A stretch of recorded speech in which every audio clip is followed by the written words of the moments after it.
आज हमारे साथ डॉक्टर नंदिनी के पेशेंट हैं mister Rajnikant Shah and he is here to share his experience with us. Rajnikant ji, आप बता सकते हैं आपका क्या जर्नी रहा है एंड आपका एक्सपीरियंस एसएससीआई में कैसा रहा? नमस्कार। मैं रजनीकांत शाह, पेशे से तो मैं चार्टर्ड अकाउंटेंट हूँ। लायंस इंटरनेशनल में मैं 5 दशक रह चुका हूँ और साथ में ही हाल में जॉली जिमखाना घाटकोपर में चेयरमैन भी हूँ।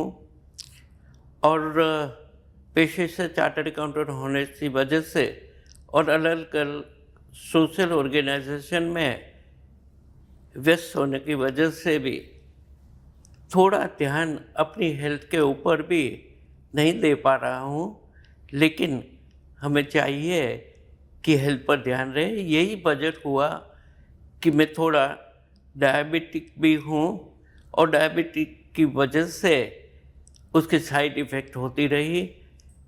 मैं ये भी भूल गया कि हेरिडेटरी मेरे फादर को भी ग्लूकोमा था। मुझे कैटरेक्ट सर्जरी तो हो गई 2017 में दोनों आइज़ की, लेकिन ग्लूकोमा के ऊपर ध्यान नहीं दे पाया और प्राइवेट डॉक्टर्स के पास भी मैंने चेकअप कराया। ग्लूकोमा के लिए टाइम टू टाइम चेकअप कराते थे, लेकिन उसके साथ साथ किसी ने हैदराबाद की बात होती थी तो एलवी प्रसाद आई इंस्टीट्यूट, चेन्नई की बात होती थी डॉक्टर नटराजन और वो नेत्रालय, और वो हमें ध्यान में था। लेकिन उस ज़माना था कि लोग हैदराबाद जाते थे, चेन्नई जाते थे, लेकिन हमारे लायंस इंटरनेशनल की एक कन्वेंशन हुआ था 1 साल पहले बंद सभा में।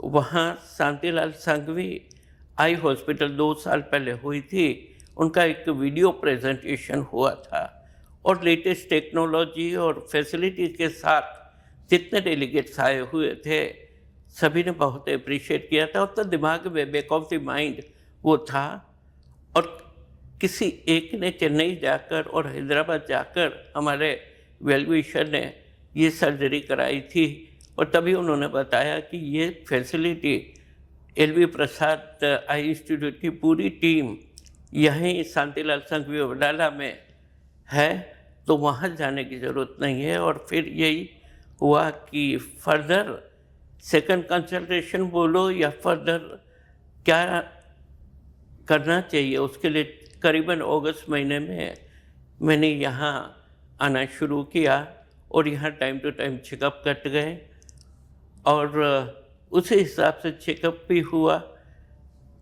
जब ये होता है तो एक्सपीरियंस क्या रहा वो भी बात आती है।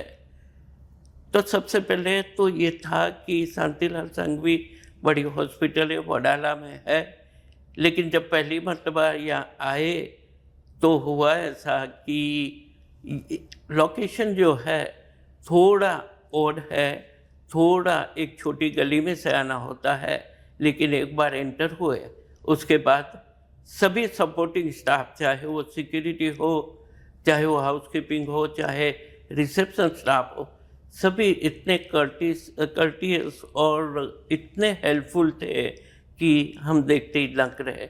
और सबसे बड़ी चीज़ कि यहाँ कोई भेदभाव नहीं दिखा। सब अनप्रिविलेज लोग से इनकम बेस पर कितने भी हायर इनकम है सभी के लिए एक ही ट्रीटमेंट, एक ही भरोसा, और वो एकदम कर्टी। पैरामेडिकल स्टाफ भी उसी तरह से बहुत ही कोऑपरेटिव और था।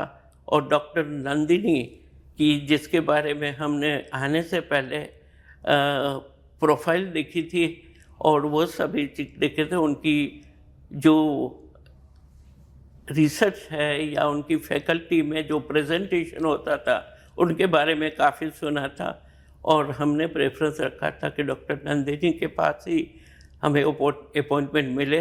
और उसके बाद लास्ट 4 महीने से हम चेकअप कराते थे और उसके बाद जब प्रेशर, ग्लूकोमा का प्रेशर कंट्रोल में नहीं था, तब सही एडवाइस मिली, ऑपरेशंस भी हो गया, सर्जरी हो गई। आज 1.5 महीना पहले सर्जरी हुई और उससे भी ज़्यादा काफेटेरिया में भी लंच में हम लेते थे तो कोई भेदभाव नहीं, सभी पेशेंट सभी इनकम वाले पेशेंट, लोअर से लेकर बड़ी इनकम वाले, स्टाफ, डॉक्टर, सभी एक ही जगह पर मौत। ऐसी सुविधा देखकर ऐसा लगता है कि ऐसी हॉस्पिटल, शांतिलाल संघवी जैसी हॉस्पिटल हमारे देश जिस तरह से प्रगति कर रहा है, हर इलाके में होनी जरूरी है। और ये सुविधा जो यहाँ मिल रही है, ऐसी सुविधा सभी जगह मिले।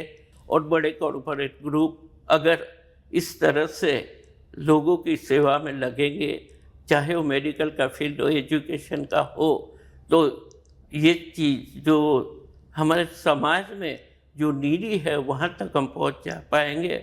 और मुझे याद आता है कि मेजर डिस्ट्रिक्ट गवर्नर था अलायंस में, मैंने एक स्लोगन दिया था, रीच दी अनरीच्ड, रीच दी अनरीच्ड। जहाँ तक नहीं पहुँच सकते वहाँ तक पहुँचे। मुझे बहुत ही खुशी है कि एक प्रयास शांतिलाल संघवी आई इंस्टीट्यूट में ये हो रहा है लोगों तक पहुँचने का।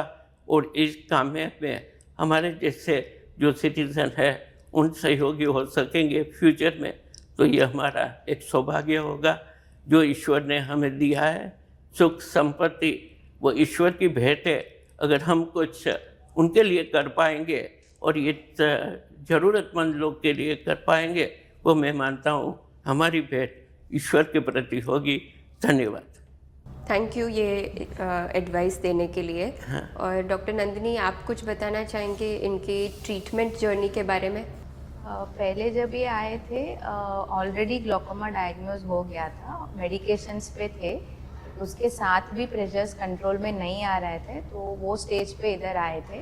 तो इनका एक ही आंख जो अच्छा दिखता है, तो उसमें डायरेक्टली सर्जरी करने के लिए मैंने भी मेडिकल ट्रीटमेंट एनहांस किया, तो ड्रॉप्स बढ़ाया था, टैबलेट्स पे भी रखा था। बट कुछ दिनों तक प्रेशर्स कंट्रोल में था, बट फिर से प्रेशर जैसे बढ़ने लगा, तो ऐसे केसेस में रिस्क बेनिफिट देख के हम लोग सर्जरी करना ही पड़ता है। तो वैसे इनको सब समझाया, तो जो भी वो टेंस थे, एंग्शियसनेस था, तो वो सब डिस्कस करके राइट आई सर्जरी के लिए प्लान किया।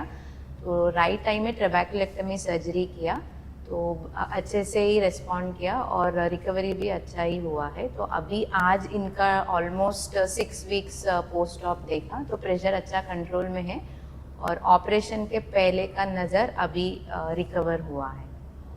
बहुत ही रीअश्योरिंग है कि जब हम ग्लोकोमा का बात करते हैं तो भले उसके लिए क्योर नहीं है, पर there are so many ways to manage the disease, and this was one true example of a good success story. Yeah, that is true. Early diagnosis and if treated appropriately, the vision can be saved in glaucoma.